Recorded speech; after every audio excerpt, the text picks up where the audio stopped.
Parry Talks. Welcome back. Another episode, another day, another week, more content. The kids love content. That's what I've heard a rumor about.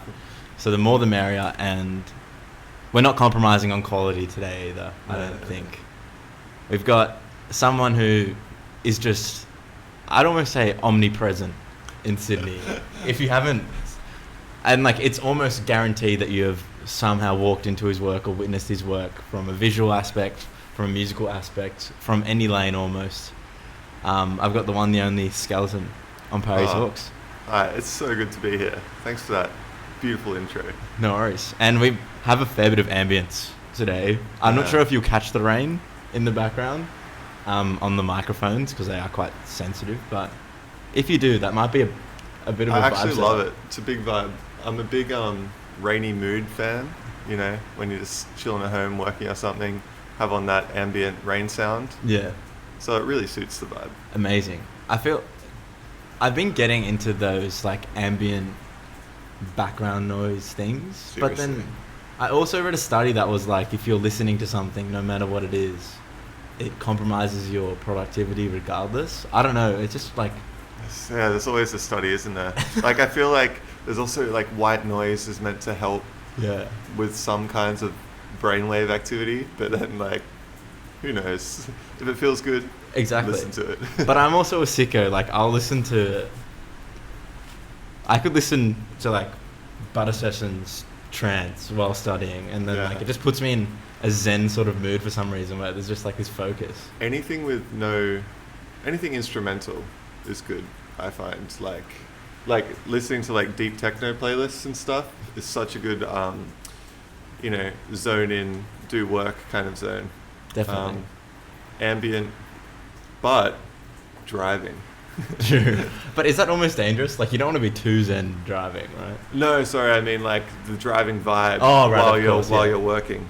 Yeah, you don't want to get too zen. We'll just hop straight in because we could small talk for literally hours. How have you felt 2021 been so far?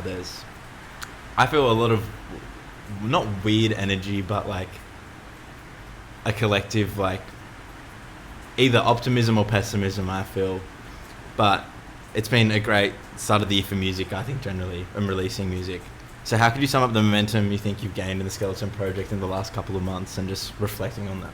Yeah, it's been like, I feel like there's, as you said, there's an energy that is it's kind of unsettled, but in a kind of hopeful way. Like everyone's kind of like not exactly sure what we're doing yet.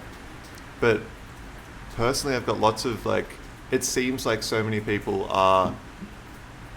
have taken a bit of time, and whether or not they've like had projects they were doing in lockdown, or whether or not they're just like, it's just what has kind of arisen from that time period. But like everyone seems to be really excited about just like putting out art and also really supporting each other's art that has come out, like lots of small community stuff. And like, I think everyone's just so keen. It seems like there's not much negativity in the scene at the moment. Like everyone's like, hell yeah, definitely get it. Like do your thing. That's mad, which has been really nice. Like starting to release the Skeleten stuff, and like we're just doing our first show and stuff like that. Like feels like it's such a nice time for it. I was a little bit hesitant because I've had this stuff for years. I've been working on it.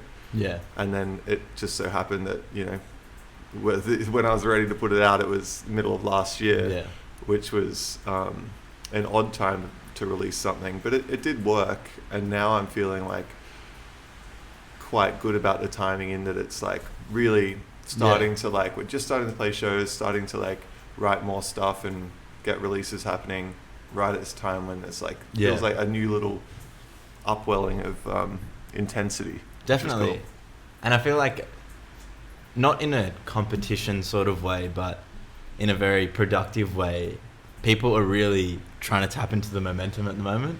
So there's, as you said, there's so much like incredible art coming out. There's so much like just, there's an event here, there's a show there, and like everyone's trying to capitalize on that because there is so much energy and momentum. And when you have just like so much incredible energy. It just motivates everybody, and I think it's like, you're just starting the fire. And I think people have like kind of, well, I don't know, I can't talk for anyone, of course, but like myself, it's like this kind of reckoning with, how do I, like, felt pretty good just like doing less in lockdown, and then like, I feel like people have learned to listen to that feeling of momentum. It's like, and kind of deal with it in this way where it's like, it's okay to feel like I just don't want to do anything for a while, and I'll do that, and not feel bad about it, and not feel like trying to divorce yourself from that pressure to always like be on and creating and do that stuff. But then when the momentum is there, you're like, okay, this feels good. Let's like keep really like key into it and like follow it through, which is really fun. A really fun feeling. Yeah, I think so. And I think people change the way they see. And I feel like there's two sort of ways that I sort of reflected on lockdown, where it was, I thought that I was going to come out of lockdown and be like, I said like, I hate when I say like, I thought that I would feel almost where, I can't believe I took going out for granted. I'm not going to miss any of those opportunities. But now coming out of lockdown, I feel like, or out of the whole COVID thing, hopefully, I feel like it's way more, I'm going to appreciate that I don't have to go out every night if I don't want to, or like commit to stuff that I don't feel like committing to. Yeah, it makes you re-examine like the reasons why you do things, and it's like, hey, why do I like going out? This is why. This is what I missed. Yeah. This is what I want to do, and I will like not feel, it kind of takes away that FOMO pressure to like do things just because, and you're like, nah, this is what I'm about, Definitely. Yeah. Skeleten. And we'll talk more about Skeleten, but just because of your track record, I want to take it back all the way to the start. A beginning, the young Skelly. You have been in music obviously for a while, but where did the foray start? Where was the initial inkling to get involved? Where did that, begin? With just music in general? Music in general. Oh, man. I remember, I think I started playing in, like, my first band was in high school, of course, like, and we just kind of, I think it was just like listening to music and just being like, imagine making something like that. Like, imagine if that was like your song, or imagine if you could like, create something that has that same impact as like something like this. So when you're trying to write songs back then, you're just like imagining like, this incredible, I don't know what I was listening to, Led Zeppelin or something, or like Ben Folds. Like, imagine like if you could write a song which just kind of did what that did, which meant like, as you always do, you try and write songs like other people. Yeah. And then you kind of slowly figure out what you're actually trying to write. Yeah. Or like what's something that you can express that's like not that. Yeah.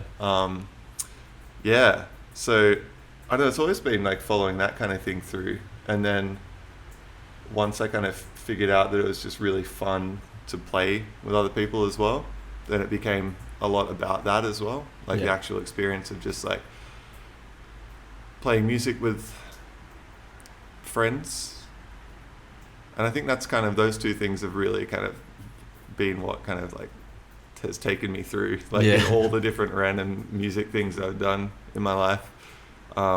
It's always those kind of threads of like, wow, wouldn't it be great to create something that can like change someone's perspective, or not perspective, but like just create a feeling in someone. And then also, how fun is it to like to be doing that with other people? Like that you like. It's pretty selfish, no. No, it's beautiful like that. And I think that contrasts the whole Skeleten thing interestingly, because a lot of the projects have been with, I don't want to say this in a negative light, like the regular offenders, the people you'd sort of expect the crew to be with. So how did Skeleten come out of that? Whether it was naturally or calculated, for for lack of a better term. Like, it was definitely... When did it break through? It was completely uncalculated in a way. I think it was... I started... Because the whole time we've been doing fishing and like... I'd always kind of been like mucking around with more kind of vocal leaning stuff throughout that process, but it never felt like fishing was kind of like electronic, a bit more instrumental. Like there was some vocals on there, especially when we did the album and that kind of stuff, but I was always kind of just like checking things out. It's like, do I want this kind of sound? Do I like this? Do I like this? But I was never trying in particular to do anything. And so I think I started writing some songs about like 4 years ago or something like that. Maybe even more. Like it kind of just emerged with these ideas when I'd just be in the studio and just like make something, you know, with absolutely no vision of what it was for, what it would be, and kind of just let myself go wild, which always ends up with me singing something over the top, because it's just like the easiest way. Like you're making a loop or a vibe, and you're just like, whoa, this is what the melody should be over the top. You just sing it, and it's so much easier to get yourself in that headspace if you're not like planning on showing this to anyone, if you're not planning on doing anything with it. And in that way, like it just kind of, I realized after I'd been doing it for a while, like, you know, literally a few years, and started listening back to some of the ideas, and you're like, oh, maybe this is just how I sound. Like maybe this is just the music that I make. Right? Like it's not I'm not trying to like make some dance music. I'm not trying to like do anything. I felt like for a long time, you know, I'd approach music a little bit more, in a little bit more of a calculated way. Whereas with this stuff, it really felt like doing it just for me, like in the moment, like this is what I want to hear right now. And then when I listened back, when I started, it started to kind of form into like, hey, okay, this is actually maybe a project. This is a sound that I'm doing without even kind of realizing it. And then once I kind of heard that, I was like, okay, cool. And then kind of went back and you know, revisited those ideas and kind of fleshed them out a small amount, but also a lot of them are just like, that's what it was. How much do you like credit the freedom or like the lack of intention to like creating this project? Do you feel like that was just like 99% of the inspiration for it, where it's like it just got birthed out of that? Or do you think there are other factors as well that were really influencing, you know, the evolution? Well, I think it's like, it's interesting because I think it's a thing that goes beyond just like writing music as well. I think it's like a sense of kind of growing into yourself a little bit, where you're like that, having that lack of intention, or having that just freedom to create something without putting pressure on yourself to be a certain way, I think is like, it's 100% like what you need to create something. Well, for me at least, it's like I felt like before I'd given myself that space, like I was never fully happy with something that I'd made. Like obviously I like it or everything, like it's great, but I never felt like something really got to the point where I was like, this is like, I wouldn't change a thing, like this is what I want. And it's also kind of similar in life as well, like, you know, like with identity and those kind of things. And it's just like, I think it kind of happened at the same time when I was just feeling like having that freedom and lack of parameters. It's not like, I think you can do that. You can create that space for yourself. Same in, you know, in music and in life. So it's not just something that you have to wait around and see when it comes. Like I don't want to like make it mystical like that. But it is something that I felt like I really needed to grow into to get to a point where I'm like, no, I'm just chilling. Like it's cool. And I might be not. My words are so off today. I might be out of line, or this might be wrong to say. Do you feel like there's an irony in you create a project with no intention, and then it becomes a project, and then you have to write for that project Yeah. with an intention. But I think this is what, like, you always, like, do have that little bit of a fear, but, like, I don't actually have that fear. And I think it's because, as I was saying, it's like, once you create that space for yourself, like, you kind of learn how to, well, I feel like I'm in the process of learning how to, like, remember what that's about.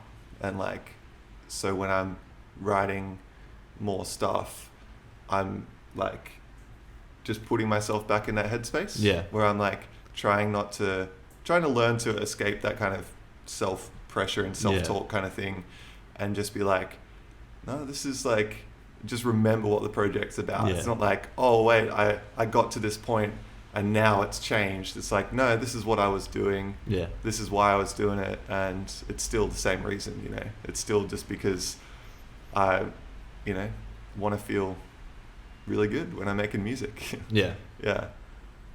What was the first song that you'd written in the Skeleten era that people have heard or are going to hear, or was just like the first one that was like finished or you knew was like something? I think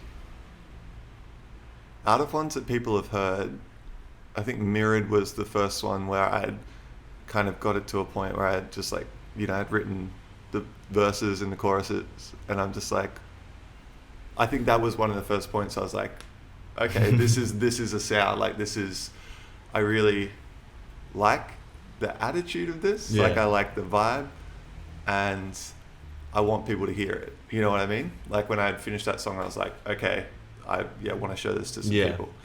And then there's some songs which I'd actually written or started before that, which will probably come out soon as well, around that same time. Yeah. Which were also part of that same genesis. Yeah. I mean, Biting Stone was, like, also kind of around that time, but a little bit later.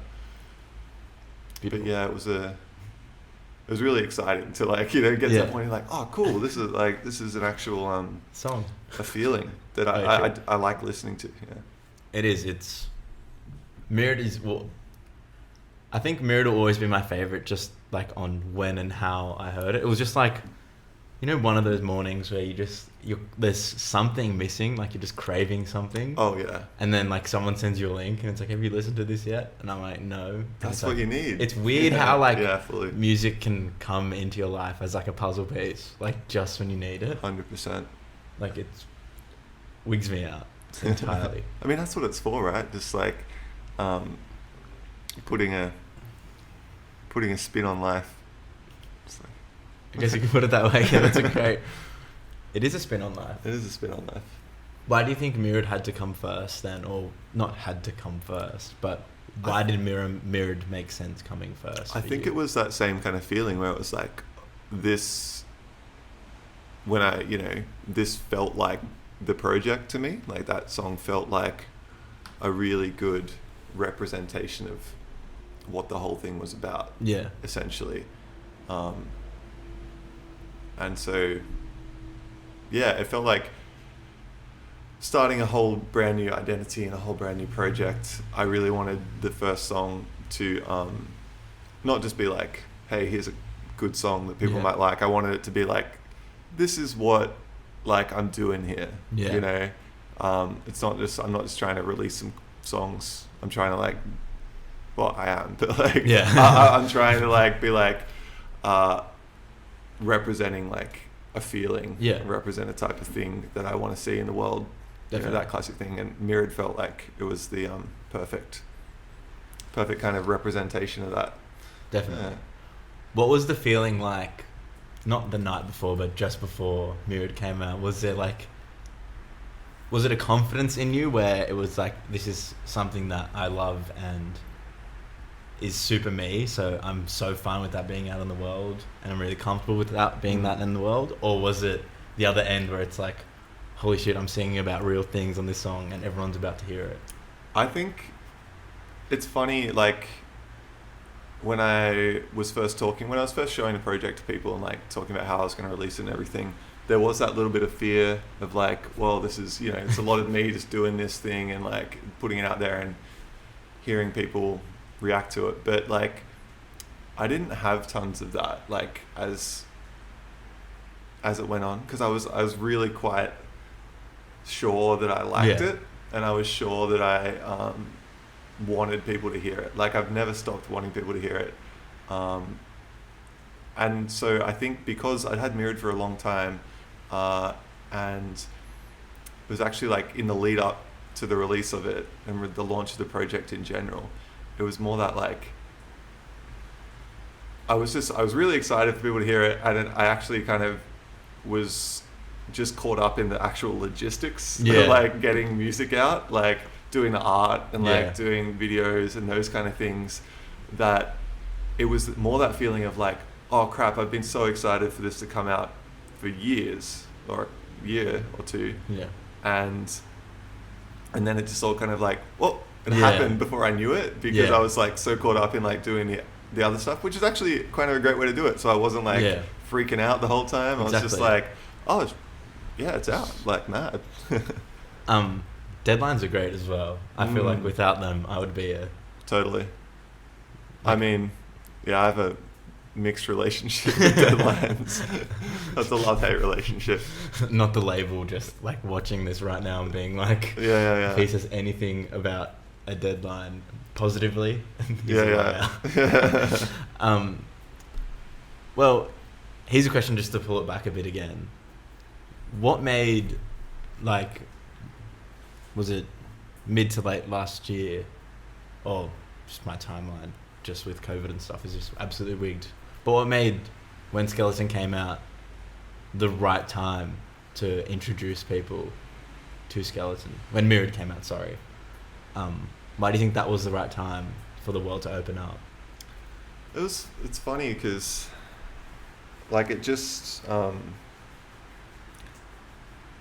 like I'd always just wanted to like put it out as soon as possible. I was like, get it out there, show people these things, and it, like, it could have happened earlier, but it was like getting everything prepared on the back end and the label side and that kind of thing, just kind of meant that it was around that time we had that opportunity to kind of be like, oh, we could save it, like we could push it back, and like, because launching a brand new project in the middle of 2020 was like, it's not ideal, but I think it was just like that feeling of like, this is what I want to put out into the world. And it's like, it's always positive. Like all the music that I've made, I'm never trying to make like a song which is necessarily like talking about like something. I'm never trying to make a song that's trying to make someone feel sad, or trying to make someone like even like, I don't know. It always wanted to have a positive energy to it in its like deepest essence. So it felt like, great. This is, for better or worse, like,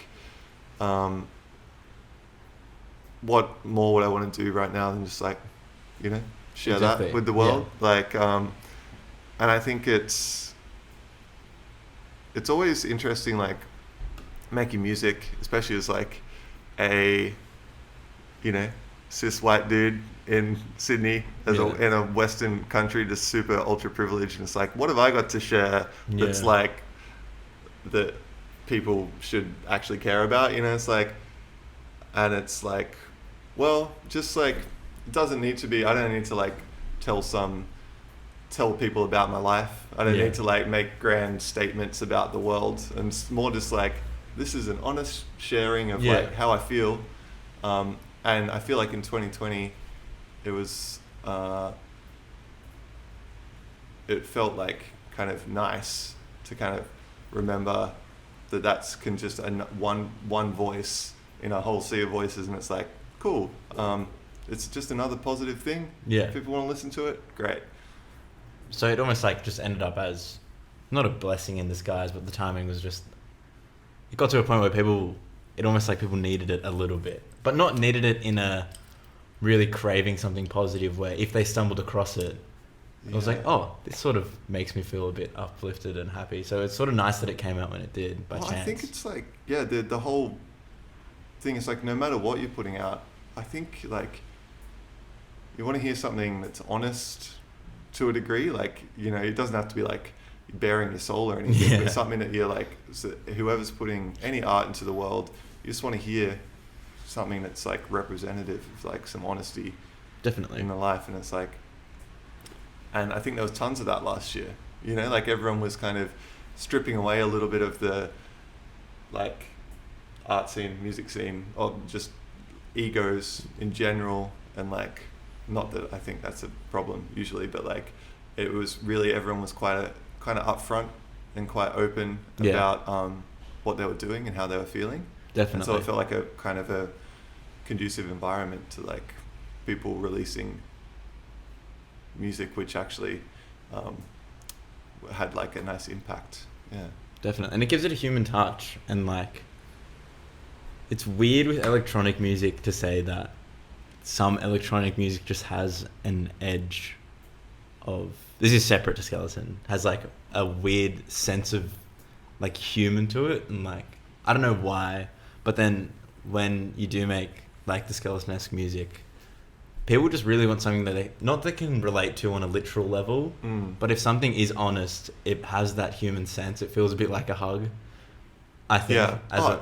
So, you and can that's just exactly see straight through it, I reckon. Yeah. Like, you just know, it's hard to, you know, there's no trick to like, this is how you make something sound honest, or this is how you make it real. It's like, sometimes it feels good, sometimes it doesn't. Like, and I think listeners and people can just really, they can sense, you know, like if you're behind something, no matter what it is, it's like, it just comes through. Perfect. Let's go to Walking on Your Name. Music video. Incredible. Oh, thank you. I just like, it didn't hurt. I don't want to say it hurt, but it was like, ooh, I missed that a little bit. I missed it a little bit. Yeah. But not in a negative way of like, it was back to the thing where it's just like appreciating the beauty in a space that I did take for granted, I feel like. How important do you feel like for you, because you did direct the music video, that you also have control of the visuals and the music video as to create the whole honest picture? Like, how important is the visuals to the project for you? Yeah, it's interesting. I've always done like, you know, the whole thing, I've always done it myself. And it's kind of, it's partly just because of the actual like, because it's kind of my job as well, like doing like videos and art and that kind of stuff. It's like, well, I can't really afford to pay someone else to do it. Like, and so if I don't do it myself, either like if I don't do it myself, it'll be super budget. Yeah, fair. And not that it isn't super budget anyway, but it's like, at least if I'm doing it myself, I can, it's just like the bar stops with me where I'm just like, this is how good I can make it. If I'm happy with it, that's it. Like, and it's great. I also think it does, you know, it is part of that thing where it's like, if I'm behind the project, as we've been talking about, like if it's me and if I'm 100% honest with it, then like I should be able to like get behind it on a visual level as well. Like, not just in like the making of visuals, but also being like present in them. Like I sometimes feel a bit weird in general. I often feel a bit weird about, you know, that kind of having the visuals focus on me as a performer, like I'm out there like front and center, like just like having my face over everything. It's like I never love the feeling of that, because I don't want to try and put myself on any kind of platform.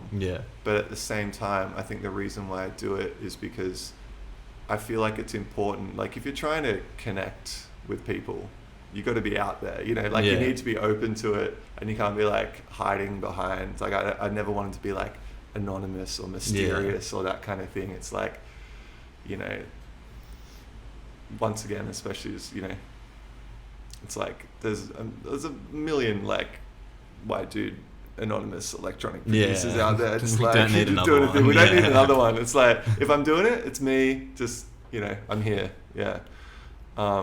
And so I think all that visual stuff ties into that as well, where it's like, yeah, it's once again just, I'm here, check it out.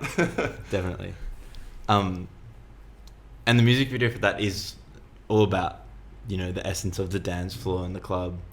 Did the inspiration, you know, start from that? Was it, again, for lack of a better term, like a mourning of the club and the people, or did it start as just like, let's just get people dancing, and then it sort of like tilt in with all the old videos and stuff? Well, it really, it was definitely not that I set out to be like, create some kind of I didn't even try and create a club scene. Like I wasn't like, what we need to like really hark back to the club on this.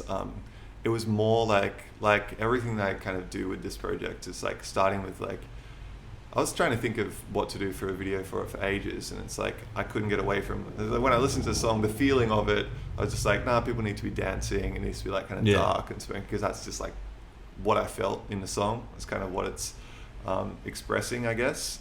And so I was like, cool, that means we'll get some lights, we'll get some people dancing, and we'll do this thing. And it's like, I guess I'll be in there in the background or whatever, because like, and then it kind of started to feel like, okay, it's like this is kind of like what happens in the club, like this is the vibe. And so it was more in the actual editing process and the when we were shooting it, that it kind of, we realized it's like, oh yeah, okay, this is what we're doing. And then I like, after that, because it started to feel like that, I was like, oh cool. And then I went back through my iPhone photos, like just my camera roll, and just like got a bunch of old like snippets that I'd filmed at parties, and was like, we'll put them in too, because that like creates the vibe. So it was really just kind of came out of just the feeling of knowing, I knew the feeling I wanted to make. Yeah. And so I just followed that, and then be like, oh, okay, it is about the club. Just like unraveling all this like deep down. Yeah, and then seriously, you're like editing it, I was like, oh man, I do miss this. Like, I didn't realize. I feel like the Good Spirits video, similar vibe. Yeah, but I feel like that one didn't, it like hurt, not hurt in a negative way. Just like, I was like, shit, like there was something about just the energy and aura in like, I feel like because there were no visuals about seeing people dance together during that period, and it was like this weird angelic, I don't know, world that was just like, oh. Yeah, that was a nice one. Like the shot of like everyone coming together, like. Yeah. Just genius. I'm always like that when I do videos. Like, I'm always like, oh, just want to make it bigger at the end. And like, it's always the same kind of vibe where it's like, we got to celebrate. Yeah, we do. Yeah, fully. Where to go from here? So many directions we can take this conversation already. I was wondering, how do you think your perspective on songwriting generally has changed now during the Skeleten era that you didn't really expect for it to change? Like just your perspective on creating a song, creating music. You've already sort of touched on it as well, but just like moving into a new direction, how do you think that your general idea of creating music has changed? I think like, especially with songwriting, I've been thinking, I think the longer I get into the project and like how I'm thinking about music at the moment, like just really have been thinking differently about like what makes a song connect with people. Like, and it's like trying to kind of, not that I know, like, but trying to kind of look deeper into kind of like, okay, is it like having a catchy chorus? Like, is it doing, is it particular sounds and these kind of things, and just like really like kind of re-examining, it's like, and opening up that idea of like, oh, this song, why do I connect with it? Why is Yeah. this so amazing when it sounds quite similar to a whole bunch of these other things? Yeah. Like, makes it special? And it kind of, by doing that, kind of opening up ways for yourself to like make songs which still connect on this like level, on a hardcore level, but like don't actually sound like a pop song necessarily. Yeah.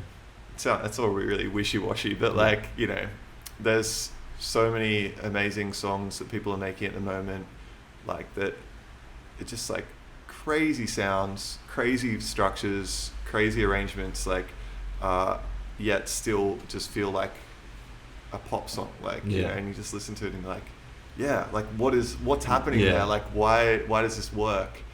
And really, like,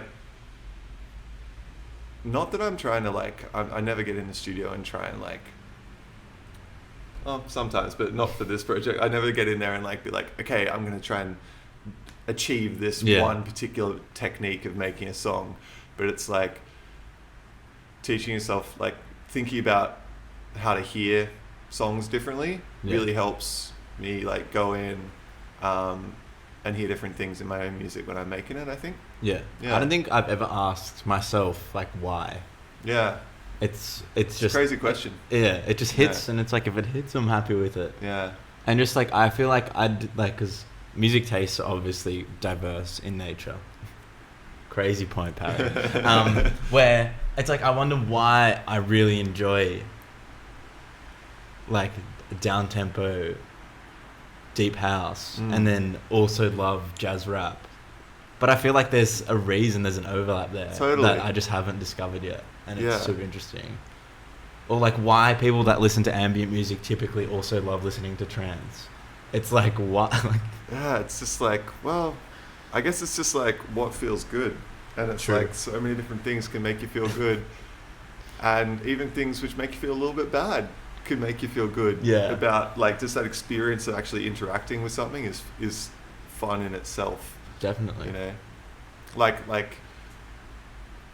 I think that's why, you know, anything like, you know, you can listen to some like wild like hard style or something, and it's still like, it's like, wow, it's not like, oh, this music makes me feel good. It's like the actual process of like the process of listening to it and interacting with like the people at the other end of this production or something. Like it just like, that's a fun like process of give and take.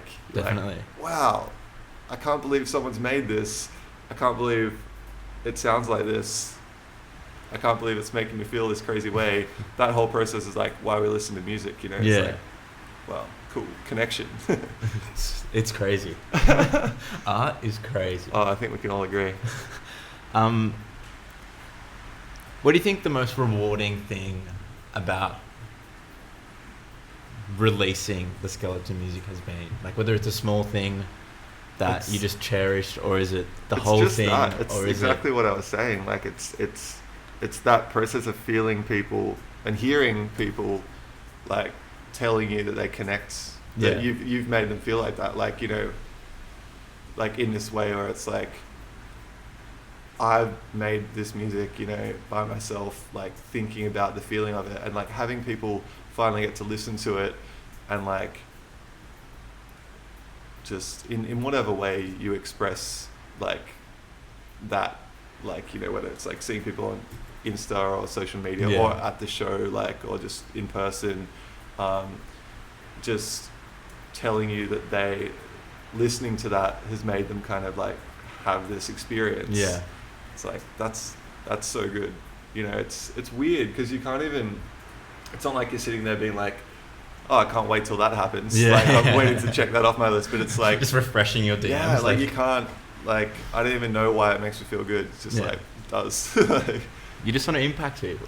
I just want, I know it's like, it's cheesy as heck, but like connection, you know, it's like it's what we're here for, and it's a weird one, but like it really works. Definitely. Yeah. That's beautiful.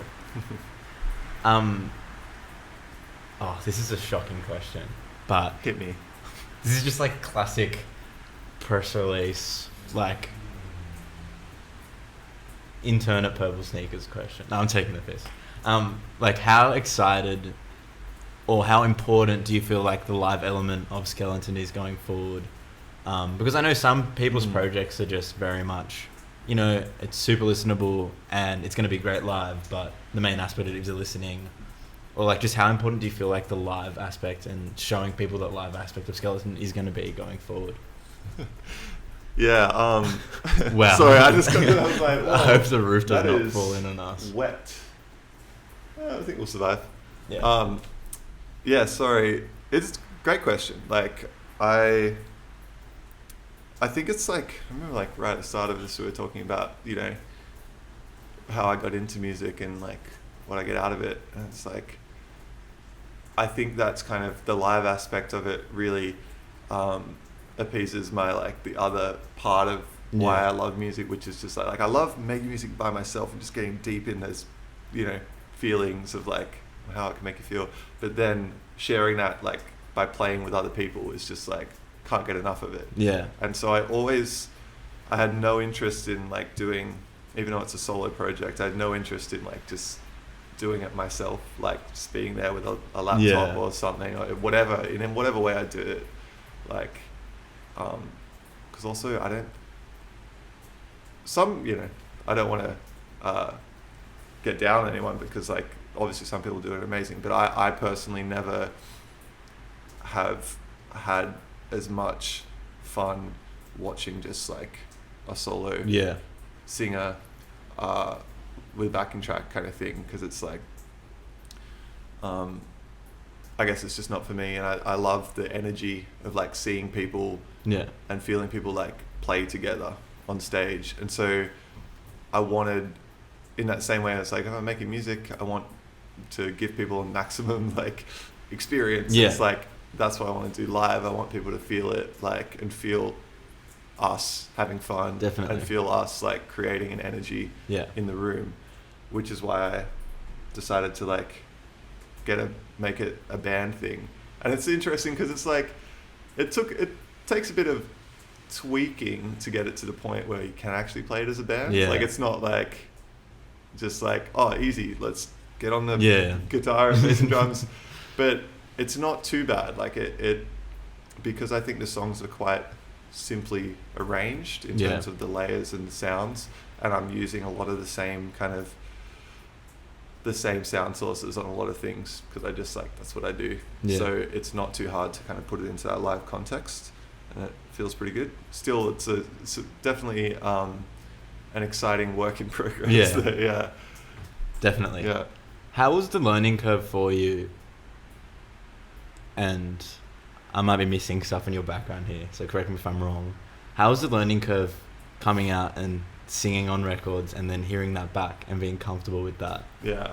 Because I know, like, from like my previous partner, it took her so long to get to the point where she was happy to put it, like, all the records were amazing and epic, but it just got to a certain point where it was just like, someone has to take this out of your hands and just show the world this thing, because like that sort of level of comfort, it's sometimes hard to achieve.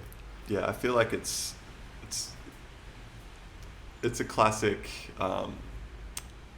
problem that people have. Like it's like I've struggled with it. Like, I've never been happy. Like, I've sung on a few fishing things in the past, but it was mainly like kind of shrouded in you know, other sounds and reverb, and like just more of a vibe creating thing. I've never been really like comfortable being upfront and like putting your voice as this forefront.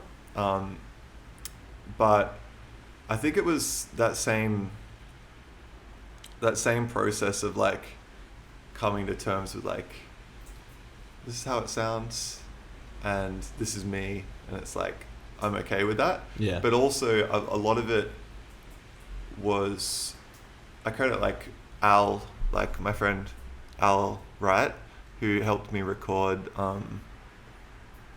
Like, I showed him some of the songs when it was just like real demo vocals, and he's like really great at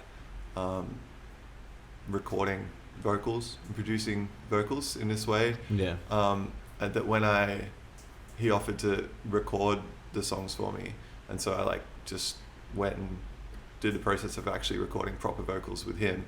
And it was the first time in my life I've listened back to something and been like, whoa, okay, I can stand. Yeah. Like, it's okay that that's like my voice is up the front there. Yeah. Like, and I think it's that thing of like, I'd always kind of like shied away from it. And so, but you can tell, like, you know, if you're putting your voice back in the mix with lots of reverb on it, kind of like that kind of stuff, as I used to do in like fishing and that kind of thing. It's like, you're never really going to be happy with it as a voice, because you're not committing to it. But with this stuff, it's like, get it out the front, like sing it a million times, and like layer it up, and it's like, that's it. Like when you commit with intention, I think it comes across. And it's like, so it doesn't matter if the notes aren't like perfect. It doesn't matter if you say things a bit weird or whatever. It's like, it's about the actual vibe that you're giving off. The foot you put forward. And it's like, yeah, okay, I'm down with giving off this vibe now. Perfect. Wow, 50 minutes. Could you believe that? Wow. It's gone like so quick. It's cool. You know why? Good chat. It's because I'm a great interviewer. I think the final sort of question I ask there's a couple more questions, but the final sort of serious question I sort of ask everybody is asking, like, how do you, not just as Skeleten, but as a creative, as an artist, in everything you do, sort of like measure success? Like how, like not so much on like, oh, I'd like to play this venue, or, you know, get this many streams, but just like internally tick the boxes for yourself and be fulfilled yourself. That's like, it's always a really deep one. I was actually talking about this just like the other day with a friend of mine. We were talking about, like, to my sister, she was talking about high-fiving your 13-year-old self. It's like when she was like, yeah, sometimes I got to remember to like think back to how I was when I was 13 and the things that I wanted to achieve, and like look back and like high five them. And I was like, it's interesting because it's like, if I do that thought experiment and think back to when I was 13, it's like I've achieved heaps of like the things that I would have like couldn't have like imagined doing all the things that I've done as a 13-year-old. I'd be like, hell yeah, you've done it. Like, this is amazing. But like at all points of that journey, like, I don't know if it's just me, but I've never got to a point where you're kind of able to kind of soak in a measure of success. Like, there's no, I don't know if it exists, at least for me. Like, I don't know if that feeling of like gratitude for success like has ever come to me, and I don't know if it ever will. And I don't think that's necessarily a bad thing, because I think it's like it just means, oh, maybe that's not how I actually measure success. Like, maybe it's not these things, you know. Maybe it's like, if I'm doing all these things and it's not making me feel like I've achieved a success, maybe that means I need to look for it in other places. It's not like about these measures that of things you can achieve. It's more about how you feel. I mean, it's cheesy, but it's like, these things clearly don't make me feel like, hell yeah, I've done it, and give me this rush of like serotonin or something. It's more about, oh, what does make me feel good? Focus on that, and that's success.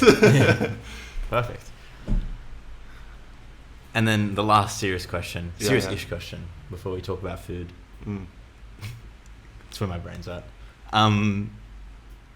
Who do you think should come on Parry Talks? Who deserves their story told? Who would be great to get interviewed in your peer group or friendship group? Who would just be epic? It's a great question. There's so many people. You can just go off if you want. I would love to hear what Laverne Lee has to say. Cassius Select. Epic. I haven't seen him in years because he's over in the northern hemisphere now. But I feel like he's still such a presence in the scene here for a lot of people. Definitely. And one of the most amazing artists that I know. And yeah, I'd love to hear his vibe at the moment. Definitely. I think so. But there's so many people, you know. Just name them. Oh. I want to hear, just even no explanation required. I would love to hear an interview with my friend Tom Groves from Donkworld in Melbourne, and hear what he has to say about the Flashback Rave Committee. I would love to hear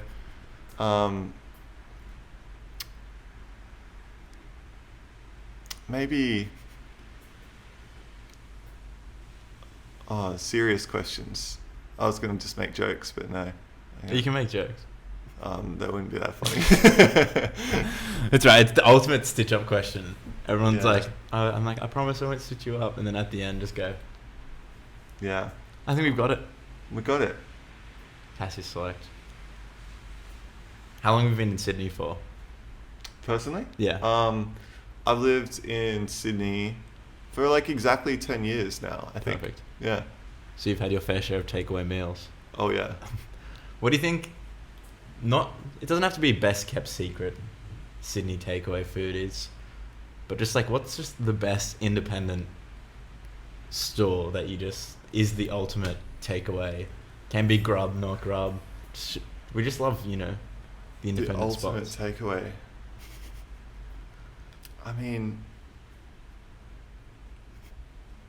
it's a real classic, but it's a genuinely my favorite takeaway at the moment is Cairo in Enmore. Amazing. It's not a secret. No, it doesn't But have it's just it's genius. it's just genius. Like recently, it's all I want to eat. Like it's like if I'm getting takeaway from somewhere, it's like quality, flavor, big vibe, yeah, everything ticks all the boxes. Accessible as well. Accessible. It's like it's good. They've got their own drivers, so you can even get it delivered.